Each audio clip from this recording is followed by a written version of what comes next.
Hello! Magandang umaga po sa inyo lahat. For today video is magluluto na lang po tayo ng lunch. At ang lulutuin po namin ngayon lunch is ginataang tilapia. Wow. Ngayon po siya yung pinahiwa ko doon sa tilapia kasi hindi ako marunong maghiwa. Hindi ako marunong maghiwa. Chef daw pero hindi siya marunong maghiwa. Sana all. Kalungkot. Eto kasi, laking ano to, laking doon pa sa, doon pa. Kaya lahat alam niya. Hello! Hello, Clarita. Hello. Ayun yung tilapia natin, ayun. Yan. Gagataan daw po natin yan. Kaya po natin uli ng malunggay. Walang katapusan na malunggay. Walang katapusang malunggay. Kasi dito po sa SBES, talaga naman po mayaman na mayaman sa malunggay.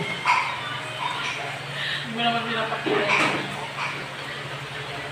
Oh, di ba? Oh, ito na yung isda na hihiwa. Ayun po yung tilapia na hihiwain. Ating-hati. Ah, Ating kapatid. Ayun. Hati-hati lang. Piprito daw po muna yan bago gataan. Diba? Oo. Yan si Clarita, bagong ribbon ba siya? Hindi yan riban. Ano lang, plancha lang yan. Plancha lang ito. Mahalang riban. Kailangan daw po kasi tuwing maghihiwa ng isda, kailangan daw nakaplansya yung buhok. Kasi yung buhok din nakaplansya, oh. Oh, yan. Done na. Mamaya po, papakita namin sa inyo kung paano kami magluluto ng ginataang with malunggay. Tilapia with malunggay. Bye! Mangunguha po muna kami ng malunggay. Yung sangkaterbang malunggay para malunggay lang naman talaga habulin dun eh. Kasi alam mo yung ba, yung malunggay wonder. Hello! Wonder gulay. Parang ang ganda-ganda ko today. Saan? Ayan, nangunguha po si Clarita ng malunggay. Buha tayo ng bagong usbong kasi yun ang masarap. Para Ay. hindi siya mapait. Oh, yung bagong usbong daw. Kaso lang kawawa yung malunggay, nakalbo na. Hindi, habang pinuputulan yan, ano ng ano yan. Dapat tutulan. Wala naman tayong itak. Dapat pinuhawan. Pinutulog. Ayan. Ito ang Wonder gulay. Ayan, nakakuha na po kami ng malunggay. Tapos, may kasamang ubas. Ay, patola! Ayun, ito na nga po yung gata. Tapos, pagkasama-samahin na po natin sila. Yung sibuyas, luya, saka yung bawang. Lagay na po natin dito. Putas pa yung damit ko.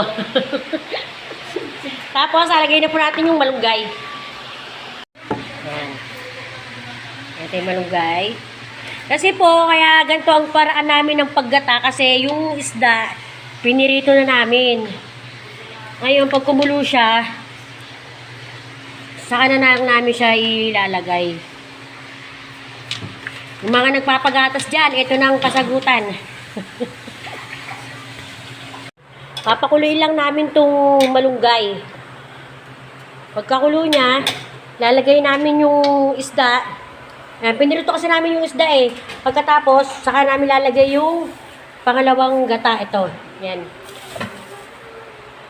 Ayan, katulad din ng karaniwang gata.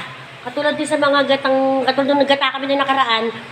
Ayun, pagtapos, pinatuyo lang namin siya. Yung tuyo-tuyo, yung nagmamantigata, no?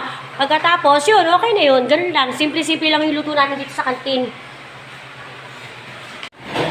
Ayan. Patutuyuin lang ng patutuyuin hanggang sa magmantika yan. Yung ginataang tilapia natin. Yan, para okay na. Tapos yan, syempre, ito ang ating ginataang tilapia. Super yummy. Kaya kain na na!